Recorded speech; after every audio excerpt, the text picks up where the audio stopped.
গুলি কোথায় গেছিলে? কিসের ভোজ?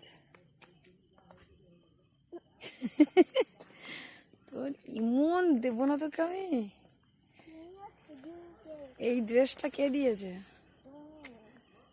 নববর্ষে একটু তো আমাকে মাকে একটু আদরও করলি না। মা যে ড্রেসটা এনে দিল সেই প্রণামও করে নাই, দাদাইকেও করা হলো না। দেখি বাবু এখানে দাদা, দেখি লাইট অফ কর, লাইট অফ কর। টাকা। হ্যালো বন্ধুরা, সবাই কেমন আছো? আশা করি সবাই ভালো আছো, সুস্থ আছো এবং সাবধান আছো। আর এখন বাজে রাত্রি 10:30। 10:30টার সময় তোমাদেরকে নববর্ষ জানাচ্ছি। কিছু মনে করো না, কারণ সারাদিন খুব ব্যস্ত ছিলাম আর মন মানসিকতাও ভালো ছিল না, অন্ধকার হয়ে গেল। তো আমরা গেছিলাম আমার এক বন্ধুর কী বলে গৃহপ্রবেশে গেছিলাম। সেখানে খাওয়া দাওয়া ছিল, রাত্রে নেমন্তন্ন ছিল। ফ্যানের হাওয়াই পাচ্ছি না, কোন দিকে যাবো বুঝতে পারছি না। তারা ওই ফ্যানটা বন্ধ করি। সেখান থেকে আমাদের মা আর মেয়ে নেমন্তন্ন ছিল, গেলাম, খেয়ে এলাম। এইদিকে আমার পিসিমণি সাত সকালে খেয়ে দিয়ে ঢুকে পড়েছে লেপের তলায়।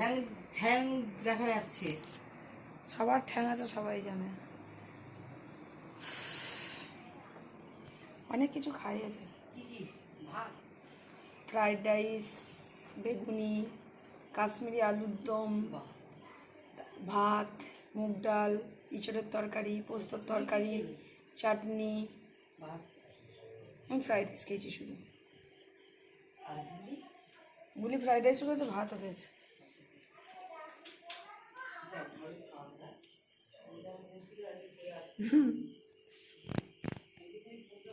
তো এখন ফ্যানটা দিই, দিয়ে একটু কথা বলি তোমাদের সঙ্গে, তারপরে যাবো রান্নাঘরে।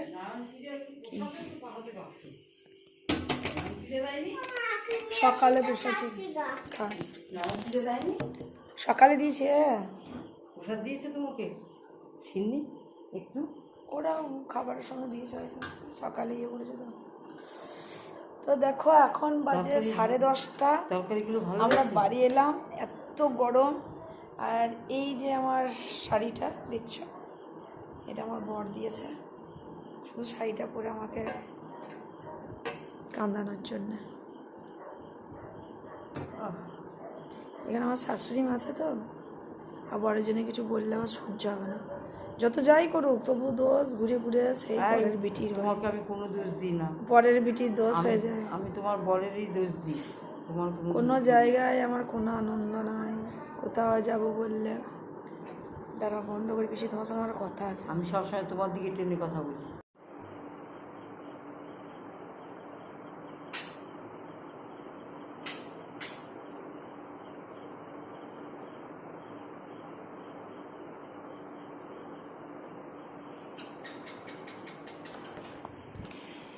চলো রান্নাঘরে মুখটা ধুয়ে আসি।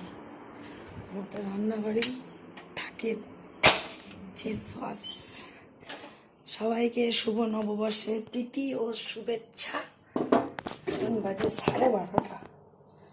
তো 12:30টার সময় এবার আমি ফ্রেশ হবো। কেন এতক্ষণ কেন হয়নি? কারেন্ট ছিল না। খেয়ে দিয়ে বাড়ি ঢুকলাম, কারেন্টটা চলে গেল।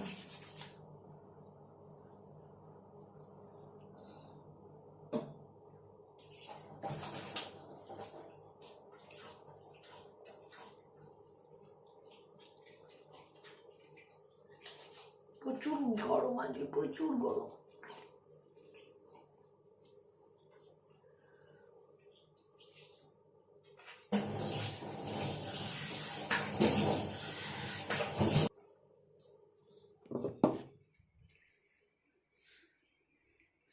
কাজল লেগেই থাকলো চোখে। যা হলো হলো। আজকে নববর্ষে এই শাড়িটা আমার বর দিয়েছে, আমাকে পরে কেমন লাগছে অবশ্যই জানাবে। আর গলার সাউন্ড খুব খারাপ, কেন জানি না, আচমকা গলার সাউন্ডটা খারাপ হয়ে গেল।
চলো চেঞ্জ করে নিই।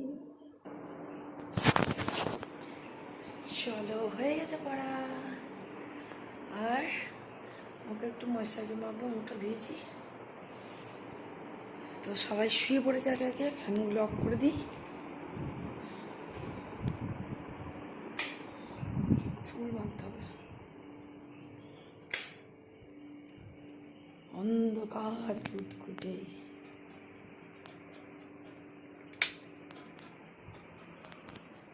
দেখো আমার লিলিপুট ঘুমিয়ে গেছে। মেয়ের বাপ সব ঘুমাচ্ছে।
বেরোচ্ছে না, নেই মোবাইল।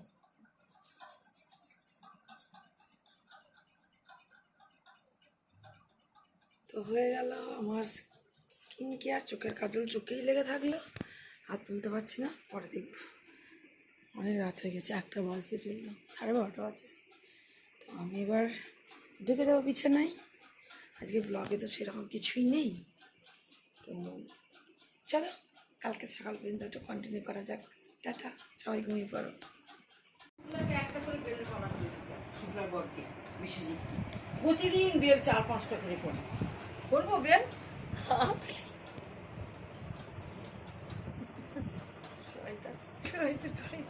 ভিডিও কলে ছাড়বে। পাগলি পাগলি পাগলি পাগলি মাথা চাইনি বলে দিচ্ছি। কই মাথা? পাকা চুল বেরিয়ে গেছে। পাকা চুল বেরিয়ে কি হয়েছে? না আমি বুড়ো হতে দিদিমা চাই হয়ে গেছে। না, আমি বুড়ো হতে চাই না। বুঝলি, আমি বুড়ো হতে চাই না। বল, আমি বুড়ো বুড়ো তো একটা সুপার বাসমান লাগি না। লাগিয়েছি তো লাগিয়েছি তো, সত্যি কথাই। আমি যেদিন মাথা ঘষে সুপার ভাস্কর মাথায় দিই। শাশুড়ি হয়ে দিদিমা হয়ে ঠাকুমা হয়ে গেল, সে এখন বুড়ো হতে চাই না। বুঝছো ব্যাপার? না বলছো আমি বুড়ো হবো না। শুনি তুই কি চাস আমি বুড়ো হবো? হ্যাঁ না না, আমি চাই তুমি বুড়ো হলে তো একদম বুড়ি মরেই- থেকে ছোট হয়ে যাও। বুড়ো হলে তো মরেই যাবো। মরবে কেন? বুড়ো হলে বুড়ো মরবে। হলে দেখো বয়স অনুযায়ী বুড়ো আমাকে লাগে না। তা লাগবে কি জন্য? তোমার শরীরে কি ক্ষয়টা আছে? 60 বছর হয়ে গেছে আমার। 60 বছর হয়ে গেছে, তাও দেখো কেমন ইয়াং হয়ে আছে। কি রেকর্ডিং হচ্ছে নাকি? হ্যাঁ তা ছি বলছি। ছি ছি ছি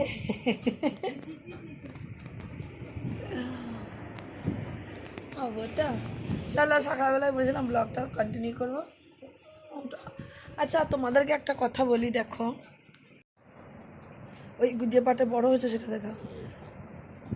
এদিকে আলো তো বোঝা যাচ্ছে না, আলো পড়ছে এই দিকটায়। আমার মেয়ের এই জায়গা থেকে এইটা একটা দড়ির মতো শক্ত উঠে যায়, মানে এটা 2-4 দিন পরপরই হয়।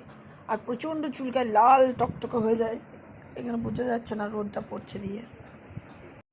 এটা পায়ে ওর ছোট থেকে হচ্ছে। এবার কেন হচ্ছে কি বুঝতেছি না। এটা যে কী ডাক্তার দেখাবো, স্কিন ডিজিজ না অন্য কিছু, আমি তো কিছু বুঝতে পারছি না। এবার সে এমন হবে, বলবো মা আমার আর বাঁচতে ইচ্ছা করছে না, মরে যেতে ইচ্ছা করছে। মানে এতটা মোটা হয়ে লাল হয়ে ফুলে যায় এবং শক্ত হয়ে যায়, আর পাটা প্রচণ্ডভাবে চুলকায়। দুটো আগে একটা পায়ে হতো, এখন দুটো পায়েই হচ্ছে। ওই একই জায়গায় যেখানটা আমাদের মাটির সঙ্গে কম টাচ হয়, ওর যদিও পুরো পাটাই পড়ে। তো তোমরা একটু প্লিজ সাজেস্ট করো তো যে ওটা কী হচ্ছে। দেখো কালকে ওখানে বন্ধুর বাড়িতে ঠান্ডা দই দিয়েছিল, খাবো নাই ভাবলাম, তারপর আবার দেখলাম খেয়ে নিতে, গরম করছিল প্রচণ্ড। খেয়ে যেয়ে দেখো গলাটা আজকে আবার চলে গেছে, দুদিন গলাটা ফ্রেশ হয়েছিল। আর চোখের কাজল দেখা এখানে লেগে গেছে।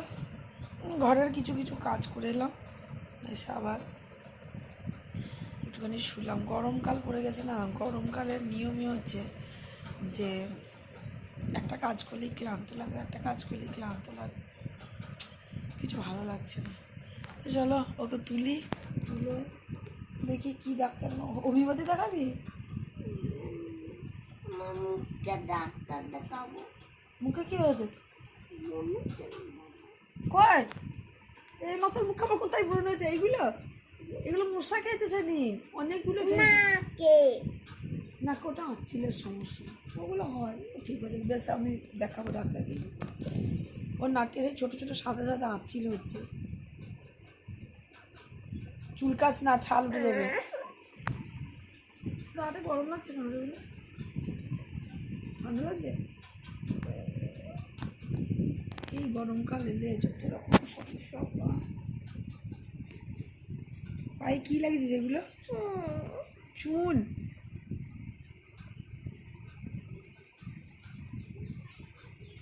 কী যে হয় এখানটা, আমার নিজে থেকেই ভালো হয়ে যায়, কিন্তু যে কদিন হয় খুব কষ্ট পায়।